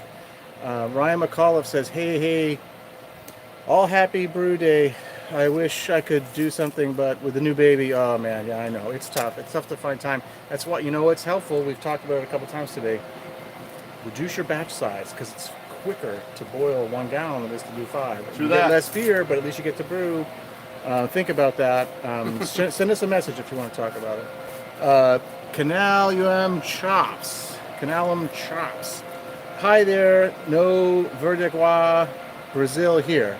Oh, no Verdegois. It's 40 degrees C. Lots of sun. It's very hot. So we don't have. Yes, there you go. We don't have to heat up protein rest. Wow. We don't have to heat enough protein No, rest. that makes sense. Yeah, build a steam condenser for your kettle. That's another option too. Someone mentioned there. Irish mentioned that. I brew indoors. Have installed a strong kitchen fan. It works great, but always have drippings from the steam. Yeah, I remember that from indoors too. Cryo comparison sounds great. We should do that. Yep, I agree. Joseph Crawford says Short Circuited Brewers has a video on the steam condenser. Yes, they do. Yeah, he's got a beautiful Brian system indoors. He has a beautiful system indoors. Yeah. And our neighbor Dan has crested the back of his house with the leaf blower. We'll see what happens. We'll probably wrap it up soon anyway. We said we would. Steam is way hard to get rid of. That's true. What about using some liquid I want him to nitrogen? come over and be on the, He on the should video with us. his backpack on. Yes, of course. What about using some liquid nitrogen and smash non-cryo hops and compare cryo hops? Maybe it's just the same surface area. Yeah, maybe. I got to think more about. I think there's a little more to it than just nitrogen freezing them. And by the time they've already been processed with the pellets, I don't know if you get the lupulin to fall out as well as they, because I think they're doing that from whole hops, or at least sort of ground up whole hops. But I don't know. It's a really interesting thought. I have to think more about that. Thank you for answering that Rose question. It helped a lot. I don't know if we didn't answer it. Someone else did, though. I think that's great. You saved me a lot of pointless experiments with your quick summary. That's awesome. See, hey, it's a community. Yeah, it is. Perfect. I've always thought that beer people are the best kind of people. Yep. Leaf All right. blowing people, no Not good. so much. Not I good. mean, I really love that guy, but you know, he's got his hood up. He's probably like listening to music. Yeah, He doesn't know what he's doing. Well, he's probably listening to a hockey game. Probably. All right. Well, Well, let's give it 5 more minutes. 5 and then more we'll- minutes. Yeah. Perfect. Sorry about the We'll- sound quality. We'll wrap it up. All right. I need to get finishing hops, to be honest, because I have a little bit, but not a lot. Okay. So I'll come back. You guys just Okay. do that.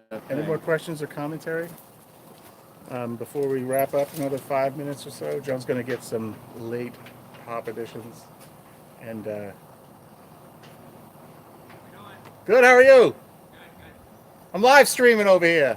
I was afraid of that. Yeah, all of our friends online. It's like, tell your jackass neighbor to stop. It's all good. It's all good. I figured I was do the front and go around the back. It's fine. We're wrapping up soon. I mean, I'm talking to you and people online at the same time. Just trying to add a little flavor to your beer. Awesome. Perfect. How's it going? Good.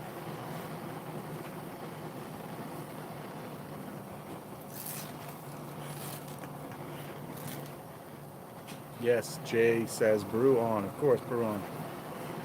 Pour that man a pint, he says. Yeah, exactly. We've ruined his whole leaf blowing exercise today. But now his whole yard's in the shade. We're still not in the shade here yet. Holy cow. What a day. What a day. Pour that man a pint. I love it. Thanks all. Hey, thanks for you. Thanks for tuning in, man. Sky. Thanks. Thanks for everybody making it a good session, commenting, whatever. Last minute, you know. Here we go.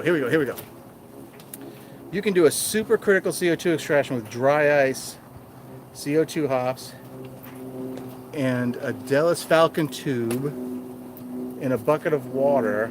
Did it for chem experiment undergrad class. I'll have to look that up. Is that posted somewhere online, like that type of workup? Look at is that bag naturally yellow, or is that just from years of putting hops in it? No, this is from definitely hops. Yeah. Wow. That's how it gets, bro. And I just dropped some hops. Frazzled Penguin says, would you Frazzled. be interested in Cascade hops from Winnipeg, Manitoba, Canada, to continue your terroir experiments? Of course. The answer is yes. So go to brew-dudes.com, click on the contact page, and you'll find an email address there. What's the email address? dudes@brew-dudes.com? Yep. Is it brewdudes.com or is it brew? I can never remember. It's dudes@brew-dudes.com. And is it an actual dash or the Yeah, word dash? it's an actual dash, Okay, we've excellent. Sorry, it's the actual Reach out. domain That name. would be tremendous. Thank you very much, Frazzled Penguin. Poor frazzled penguin. We'll see you on the next one. Cheers. Cheers, Jay. Thanks for tuning in. Jay. Best hop combo to get to the Sabro. There are a lot of favorites out there. But I will tell you, Sabro is a very interesting one with that lime coconut thing. Some people don't like it. I would look for hops that have more of that lime component in the descriptor, or just maybe before the year is over, you might find another video from these brew dudes addressing exactly that question. Yeah? I'm not letting the cat out of the bag. Oh, okay. Best hop combo. Okay, I read that. Have you ever tried dip hopping? No, not really. I mean, I don't know. I think everybody's coming up with these new ways to do it. I think that's cool, whatever floats people's boat. But in my system, like if I throw in flame out and I whirlpool and then I'm like drawing off those hops pretty quick. Isn't that the same thing as dip hopping? I don't know. I'll have to look into it more. I'm brewing right now too, says Hive PA. Frazzled Penguin says done, will do. He's going to reach out All right, cool. on the email. An unrelated question perhaps, Nice. but have you ever overnight, oh, here we go. Overnight mashing, is there any cons of doing it? Was thinking about the person earlier, didn't have time because of the baby. So yes, when my kids were really young, I first started playing around with overnight mashing. I have overnight mashed, like, A lot. yeah, more so than, you know, like a lot, you know, maybe like Well, more than me. 10 times or so. I find no issue with it whatsoever. It is a little cooler in the morning, so you need to prepare for how you're going to deal with like bringing it sort of back up. I find that there is a viscosity thing. You're going to take a, you know, but the extended mash time sort of compensates from a efficiency standpoint. I would say go for it. I have enjoyed it in the past. I've only ever done it in the wintertime when it's like cold in the garage. So I set that, you got to use a cooler. So I do the cooler thing, and I throw the cooler, I wrap it up in an old sleeping bag that I have just to keep it warmer longer. You'd be surprised in the morning, it's maybe only about down to 130, 140 Fahrenheit. So it does work, it works well. You just want to make sure you heat up plenty of water, get it really boiling, and add that as your sparge water to sort of bring it back up and get the viscosity going. I sort of do it as like a hybrid no sparge. I wouldn't batch sparge off of that. I would just, I would run it off. I wouldn't run it off. I would just add boiling water, stir it really well, boil off, and run off. Overnight mashing it works, and it's definitely a good way to save a little time, break the brew day up. Let's see, overnight mashing. Last questions. Last questions. Love you guys. Keep them coming. Thanks, Sean H. Thank you. Cheers. Christian N says, cheers from Italy. Cheers. Marcus Malberg. Thanks. Looking forward to upcoming videos. That was the guy with the Sabro question. Okay. I'll try to remember Marcus's name when we shoot the video. Thanks for looking forward to upcoming videos. Just tuned in. What are you guys brewing today? Harvest Ale. Harvest Ale. It's an American APA with homegrown Chinook hops. Yep. Stay tuned. We'll do a tasting video in 3 weeks, probably the week of Thanksgiving. Yep. We're gonna. Yep. So Eric says, sounds good. Thanks. So there we go. All right. Well, I don't want to be the guy to call it, but Then we can let Dan finish his. Yeah, we gotta let him blow his leaves over there. The poor guy. I think he got the Super considerate guy. He got the hint. Oh, thanks, dude. Anyway, thanks for tuning in. Appreciate your time. If you're watching this live, and if you're watching this after we went live, then hopefully you enjoyed our rambling live stream. For John and Mike, brew-news.com. Brew on. Cheers. It's like a real video. It's like a real video. Thanks, everybody. Yeah, bye. Just as the battery's about to I know. Perfect timing.